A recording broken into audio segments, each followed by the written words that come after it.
We continue right now here on MLB Tonight. Make sure you join us for the MLB Draft Lottery. How will the ping pong balls go? Tuesday, 5:30 Eastern, live on MLB Network. It'll be from the winter meetings in Orlando. Can't wait to get down there and be a part of our coverage. As we bring in our friend Jonathan Mayo, always locked in the draft, does a fantastic job. Talk more about the top 100 2026 draft prospects. So when you look at it, Jonathan, shortstop Roch Chilowski, is he the consensus #1 overall pick for this draft? Yeah, and then some. It's been a few years since we've had a guy that was clear-cut #1, at least as of now. Things can obviously change, but he was a really good prospect out of high school in Arizona. Could have gone in the first round, but had the commitment to UCLA.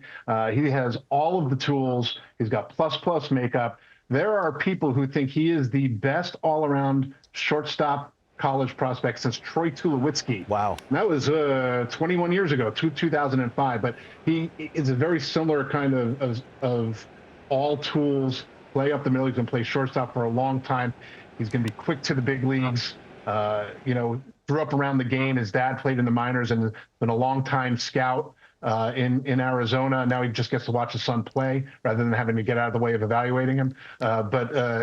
If the draft were today, I think almost every team would say he's at the top of the board. Well, notable UCLA alum, as you know, Chase Utley, Garrett Cole among them, so those Bruin fans certainly would be happy. You mentioned Troy Tulowitzki. I know shortstops, Jonathan, generally the most athletic player, the best defensive player, et cetera. Could we see the shortstops taking the first 4 overall picks?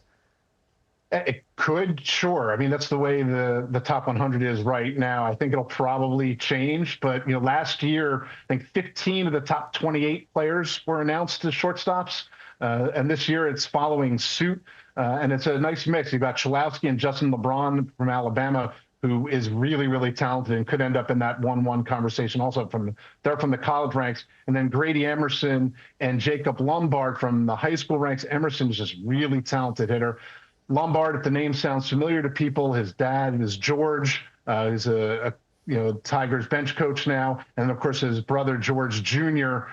is the Yankees' top prospect and a guy who's making a beeline to the big leagues himself. Jacob is really talented, also a ton of tools plus speed, has a chance to stay up the middle as well. There's some swing and miss issues over the summer. But I don't think there's going to be a real problem with that. He's so athletically gifted. If he just trusts himself, I think he's going to get there from the hit tool perspective, too. And if we ever believed in the efficacy of a last name, I'm all in on Justin LeBron.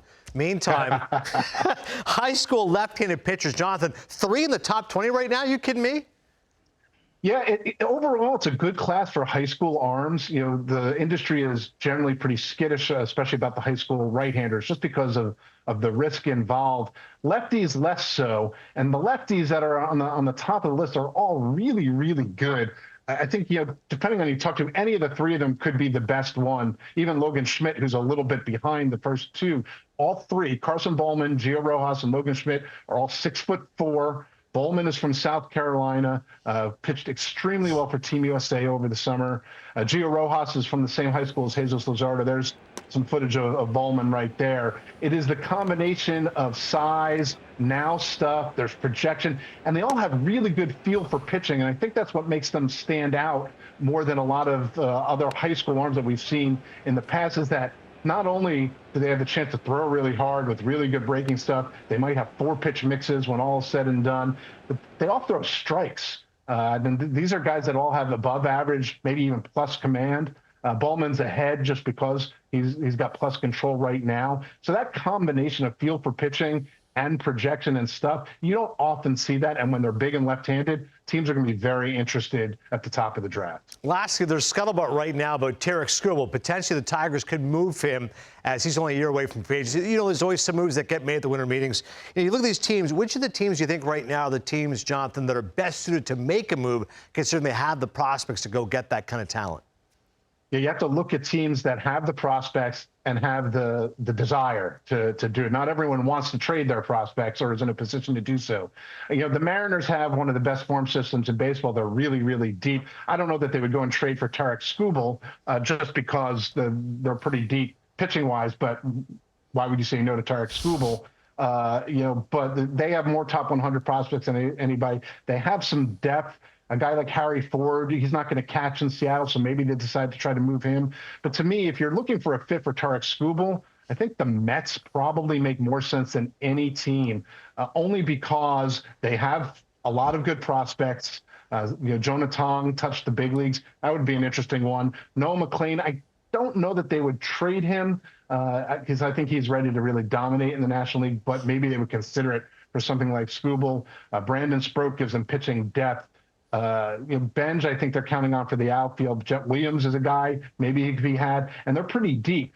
They also have the ability to sign Tarek Skubal to whatever kind of extension is needed, and that might be the reason why the Tigers are willing to trade him in the first place, right? So that's the kind of where the Mets check off a lot of the boxes of having the system to make the trade and the wherewithal to bring in a guy like that and keep him in a Mets uniform for a long time. Love Jonah Tong, the pride of Markham, Ontario. But you, sir, are the pride of Lanning Elementary and then became the valedictorian of Verona High School, class of 1989. Our great producer, Chris Collins, told me you are a big deal in Verona. True or false? Big deal maybe in my own household. We'll go that far. A valedictorian and now breaking down the game's best youth. I love it. What a great full circle moment. Jonathan Mayo, thank you so much. Great research as always.